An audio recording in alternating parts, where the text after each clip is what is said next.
Shalom, selamat pagi Bapak Ibu Saudara sekalian. Selamat kita berjumpa lagi dalam acara Renungan SOS 15. Puji Tuhan. Mengawali renungan kita akan masuk di dalam doa. Bapa Surgawi, Bapa dalam nama Yesus, pagi yang indah ini kami mengucap syukur kepadamu Tuhan. Oleh karena kemurahan-Mu kembali kami boleh menikmati hari yang baru dan menghirup udara yang segar. Terima kasih Bapa. Kami akan mendengarkan renungan firman-Mu. Kami mohon tolong kami oleh Roh Kudus-Mu, sehingga kami oleh pertolongan Roh Kudus mampu memahami apa yang menjadi rencana Tuhan melalui renungan kami pada pagi yang indah ini. Dalam nama Yesus kami sudah berdoa dan mengucap syukur kepadamu. Haleluya. Amin. Puji Tuhan, Bapak Ibu Saudara sekalian. Kita akan melanjutkan renungan kita. Ya, masih tetap kita akan meneruskan renungan kita. Masih tetap dengan judul Kota Kediaman Tuhan.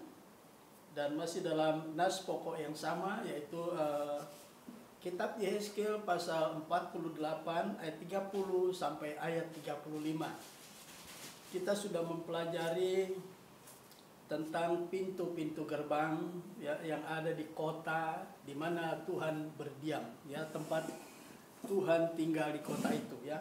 Sekarang kita akan masuk kepada pintu gerbang yang ke-9, ya, pintu gerbang yang ke-9. Nama pintu gerbang itu adalah pintu gerbang Sebulon, ya.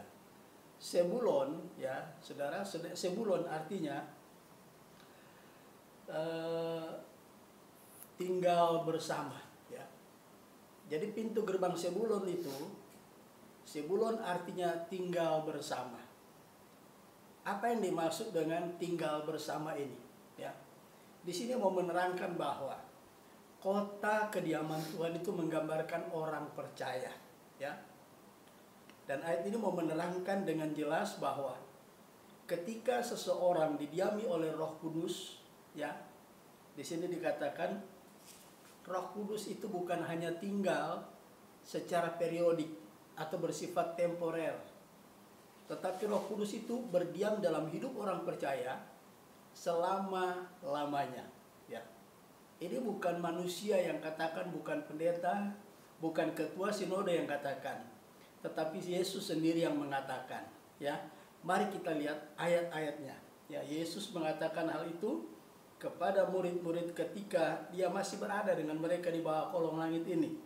Waktu Yesus belum kembali ke sorga, Yesus memberikan pesan kepada murid-murid bahwa dia akan kembali ke rumah Bapa di sorga, tetapi dia tidak akan membiarkan murid-murid itu piatu, tetapi dia akan memberikan seorang penolong yang akan menggantikan posisi Yesus supaya mereka merasa terhibur, ya. Perhatikan yang Yesus katakan dalam Yohanes 14 ayat 16 mulai. Saya akan bacakan. Aku akan minta kepada Bapa, ya, dan Ia akan memberikan kepadamu seorang penolong yang lain, ya, supaya Ia menyertai kamu selama-lamanya. Perhatikan, Dia akan menyertai kamu selama-lamanya. Di manakah keadaan posisi Roh Kudus di situ, ya? Ayat 17 dikatakan apa? Yaitu roh kebenaran. Dunia tidak dapat menerima dia, sebab dunia tidak melihat dia. Memang benar. Roh Kudus itu roh, tidak kelihatan. Jadi dunia nggak bisa melihat. Tetapi perhatikan ayat ini. Dan tidak mengenal dia. Jadi dunia tidak mengenal dia, tidak melihat dia, dan tidak mengenal dia. Tetapi kamu mengenal dia. Orang-orang yang akan didiami dan yang sekarang sudah didiami oleh Roh Kudus mengenal Roh Kudus, ya. Kemudian dikatakan sebab Ia menyertai kamu dan akan diam di dalam kamu. Sebab Ia menyertai kamu dan akan diam di dalam kamu. Ada kata akan, berarti Roh Kudus belum ada dalam hati murid-murid. Sebab waktu Yesus katakan, Yesus belum disalib. Hari Pentakosta belum tiba. Peristiwa Aperum, bagaimana Roh Kudus ya turun ke dunia ini, ya, pada waktu peristiwa Aperum, ya, ini belum terjadi. Nah, setelah peristiwa itu terjadi, mari kita lihat Galatia pasal 4 ayat yang ke-6 ya. Lain lagi ini ceritanya ya. Galatia pasal 4 ayat yang ke-6. Perhatikan Galatia pasal yang keempat ayat yang ke-6 dikatakan, dan karena kamu adalah anak, maka Allah telah menyuruh roh anaknya, yaitu Roh Kudus, ke dalam hati kita yang berseru, ya Aba, ya Bapa.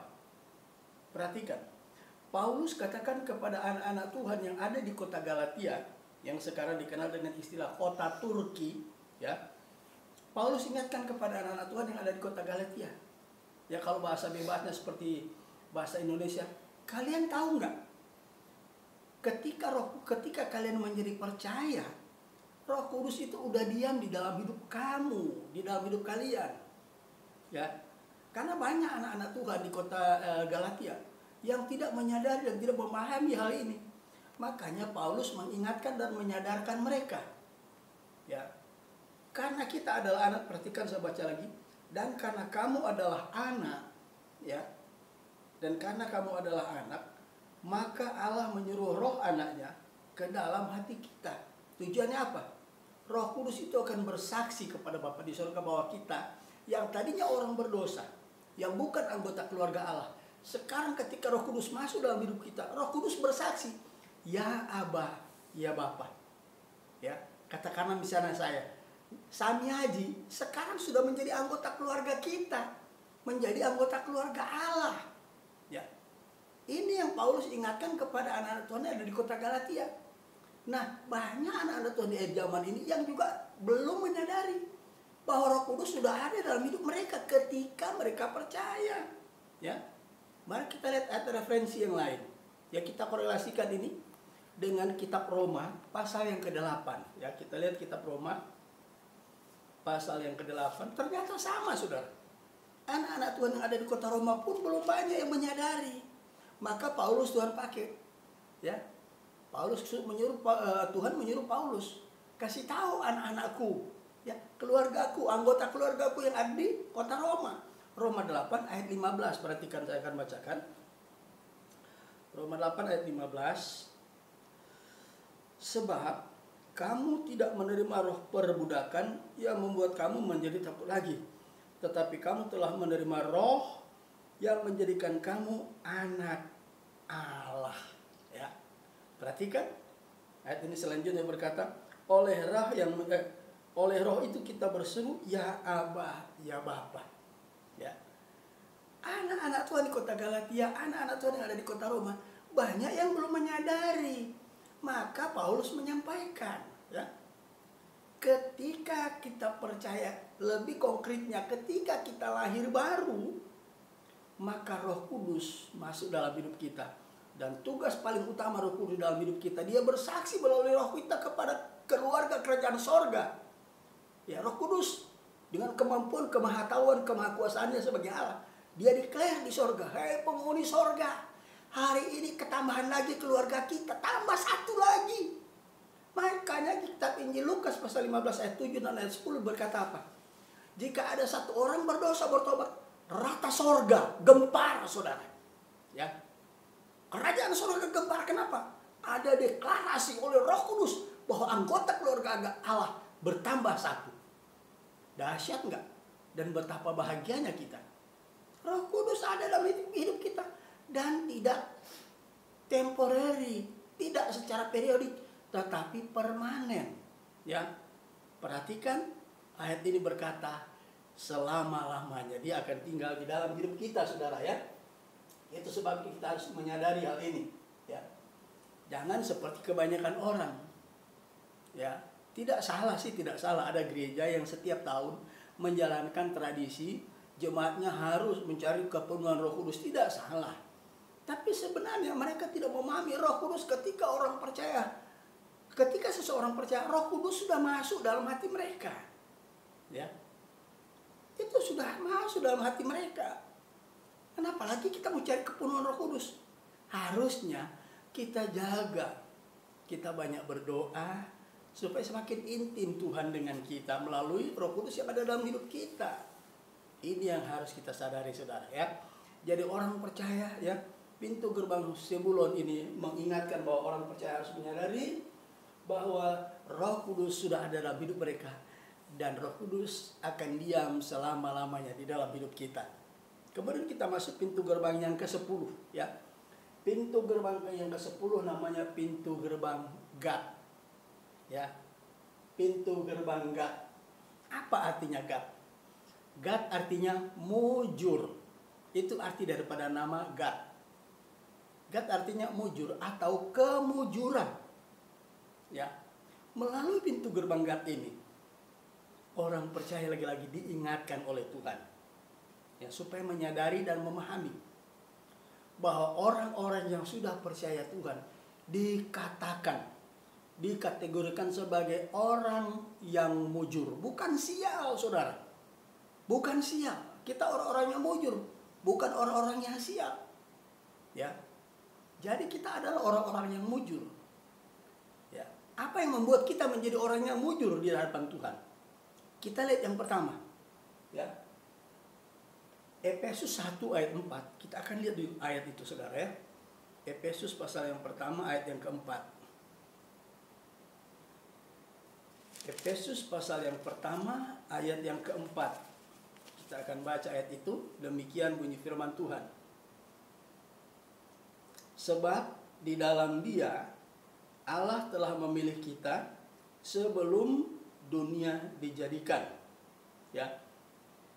Sebab di dalam Dia atau di dalam Yesus Allah telah memilih kita sebelum dunia dijadikan.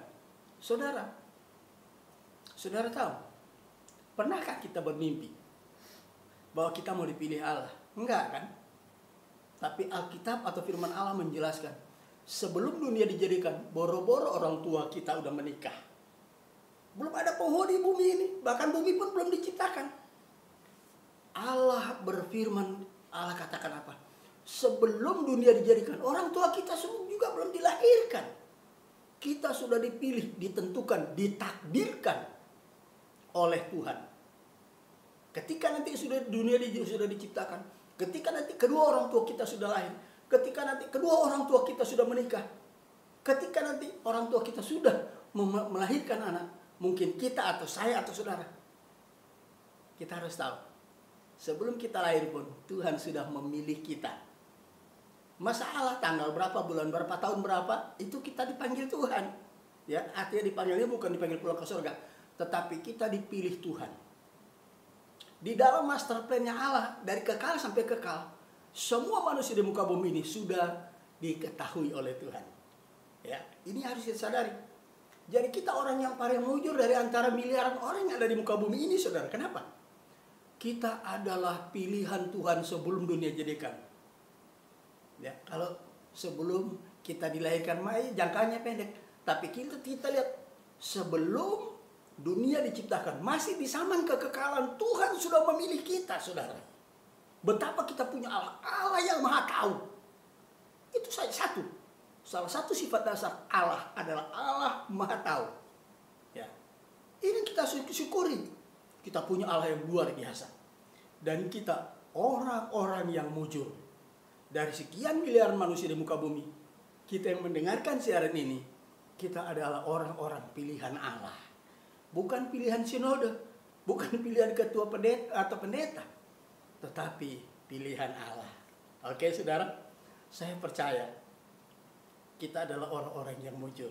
Ya, kita akan teruskan lagi besok. Ada beberapa poin yang harus saya jelaskan secara tuntas. Tapi kali ini, pagi ini saya baru jelaskan satu ciri, ya, satu bukti bahwa kita adalah orang mujur karena kita sudah dipilih Allah sebelum dunia dijadikan. Oke, saudara, ada lagu yang berkata, kita dipilih dari segala bangsa, kita dipilih jadi umatnya, kita dipilih dan dikuduskannya, membawa kemuliaan hanya bagi Dia. Amin, saudara. Terimalah kemuliaan. Ya, dan seterusnya dan seterusnya. Kita dipilih sebelum dunia dijadikan. Kita adalah orang-orang yang mujur di antara miliaran manusia. Kurang lebih 7 miliar yang ada sekarang. Puji Tuhan. Tuhan Yesus memberkati. Ini satu bukti pertama bahwa kita orang-orang mujur. Karena kita sudah menjadi anggota keluarga Allah, saudara. Ya. Kita akhiri renungan ini di dalam doa. Bapa, di dalam nama Yesus, kami mengucap syukur Tuhan. Oh, terpuji namamu Tuhan. Kami bangga. Ternyata kami bukan orang-orang yang siap, tetapi kami orang-orang yang mujur. Sebab kami menyadari bahwa sebelum dunia diciptakan, kami ternyata sudah dipilih oleh Tuhan. Terima kasih Bapa. Mari Roh Kudus tolong kami meterangkan kebenaran firman-Mu dalam hidup kami. Dan tolong kami mengaplikasikan kebenaran firman-Mu dalam kehidupan kami hari lepas hari. Dalam nama Yesus Tuhan dan Allah kami sudah berdoa dan mengucap syukur kepadamu. Haleluya, haleluya. Amin. Puji Tuhan. Kita ketemu lagi besok pagi dengan waktu yang sama. Haleluya.